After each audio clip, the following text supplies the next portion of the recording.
What's going on, everybody, and welcome to the channel. Today I'm taking a closer look at the SKYSTARS G730L. It is a 300mm normal stretch X-frame 7-inch FPV racer.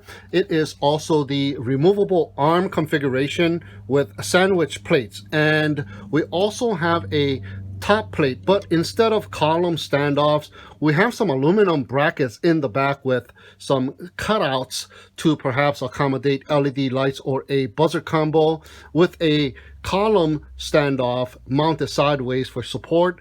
And in the front, we also have an aluminum bracket as well, with a tilt angle on top with a carbon fiber plate as well to accommodate an action camera, with some cutouts here for some Velcro straps, and a column standoff mounted sideways to make a pretty nice cage for the FPV camera. But the lens of the FPV camera do stick out just a little bit. Now the arms are measuring in at 4mm in thickness, and the sandwich plates are measuring in at 2mm each, and the top plate and the camera mounting plates are both coming in at 1.5mm.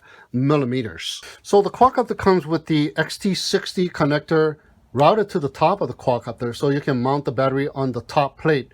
And it also came with these two clear plastic side add-on plates for added protection with grooves for the Velcro straps, but these didn't offer structural support other than protection to the electronics from debris or moisture, and it was kind of getting in the way of the USB connector. So it was mounted right on the side here, and there's a couple of holes, one on each side, so it goes on just like that, and it was mounted on the side here. So there's these grooves over here so that the Velcro straps can stay put. And see, as you can see, I am unable to access the USB connector because of this, so I just took it off. Now if it had some kind of access to the USB connector, and if it did have a continuous groove instead of having this little notch so that the battery straps can slide freely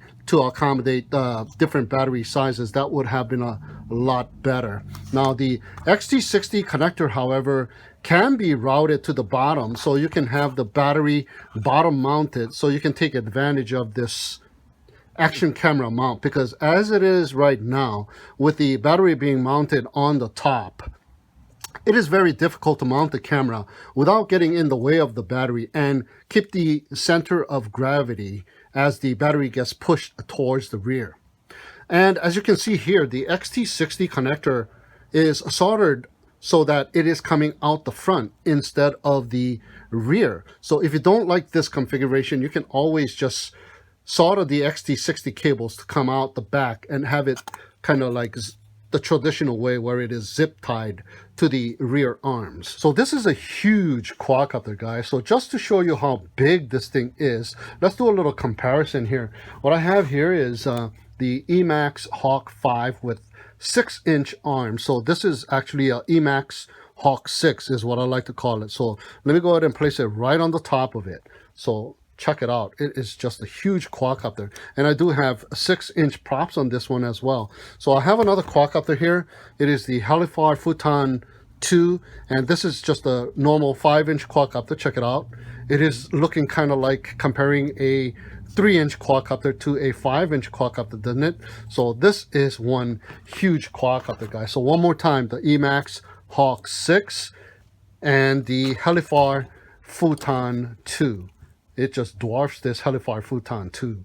So because this is such a huge quadcopter, it is one smooth flying quadcopter as well. So it comes with these 7-inch tri-bladed props, and they are the Dell Cyclone 7056 tri-bladed props, and they do provide you with 2 sets of them, and they seem to be working really nicely hand in hand with this quadcopter. Now the motors on it are the SKYSTARS branded motors. They are the 2306 1800 kV motors, and they do support 4 to 6S input power, and they are just $11 each. So you can go ahead and burn out these motors because they are so cheap to replace. Now the ESCs are also SKYSTARS branded independent ESCs, and they are the 50 amp BL32 D-Shot 1200 ESCs with 3 to 6S input power support, and it also has programmable LED lights, and I believe they come with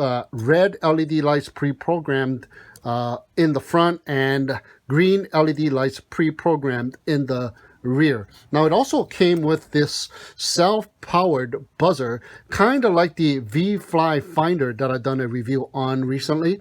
Now I think these are the Aurora RC AR tracker self-powered buzzer, and it will work even if the main battery is ejected from a crash because it has its own battery supply. So it will continue to alarm with a loud 110 dB or decibel buzzer for up to 20 hours, and it also has a built-in LED light in case you lose it at night. Now the flight controller is the Omnibus F4 flight controller with built-in Betaflight OSD, and it came with Betaflight 3.5.1 firmware right out of the box, and it supports 2 to 6S input power as well. So this quadcopter can be flown with a 4S, a 5S, and a 6S battery right out of the box. So the VTX is a 48 channel, 25, 200, 500 milliwatt switchable VTX, and there is a single button to change the channels, the bands, and the power output, but it also has TBS Smart Audio support, so you can change the channels, the bands, and the power output in the OSD menu using your goggles and or a monitor and your transmitter. Now it also has a microphone built in for listening in on the sounds of the quadcopter, and it comes with a MMCX connector, and we are given a Pagoda 2 antenna, which came tied down to the rear horizontal standoff, so it was kind of hanging towards the back and down, and I just kind of repositioned it with just one zip tie on the top plate, and it is providing a lot better signal. Now the camera in the front is the Runcam Swift 2 FPV camera. It is a 1/3 inch Sony CCD sensor camera, and it has a 600 TV line 4:3 aspect ratio, 2.3 millimeter lens, and it has a field of view of 150 degrees. So this quadcopter comes in a do-it-yourself kit and a PNP version, which I have here today. So that means it does not come with a receiver, so you'll have to provide your own receiver, in which I have provided my own FrSky XM Plus receiver, which I have electric tape because I do not have any shrink wrap. Now this quadcopter has a lot of space, a lot of floor space as well, so you can put the receiver anywhere you want. You can even place it right behind of the FPV camera because there's some space right there. But what I did was I just moved the self-powered buzzer slightly towards the back on its side and placed my FrSky XM Plus receiver right behind of the stack, and there's tons of space still yet. So I got the antennas coming out of the hind legs on a zip tie, and now let's go ahead and bring out the scale here so we can go ahead and measure in this bad boy. This is ready to fly. This will be the takeoff weight without the battery. So let's go ahead and power up the scale and see how heavy this thing comes in. So it is coming in at 429 grams without a battery. So I've already had a chance to test fly this quadcopter, and it is a very, very good flyer. I highly recommend it. It is a very smooth flyer as well due to its huge size. So it is very stable, and it also surprisingly has very good flight times as well. And I flew it with a 4S, a 5S, and a 6S battery, and it performed really, really well right out of the box with stock Betaflight configurations. Now, it is also coming in at just $179 at the moment. So for a quadcopter like this, I think it is a bargain of a price. So I've already made a flight test video of this quadcopter and also a free flight video as well. So I'll leave links to those videos down below, and also the link to the product so you can check it out for yourself. And what I'll do is I'll add the free flight video at the end of this video. So that is it for now for the SKYSTARS G730L, the 330 millimeter 7-inch racer / cruiser. So thank you so much for tuning in and watching. Have a great day, and we shall see you again next time.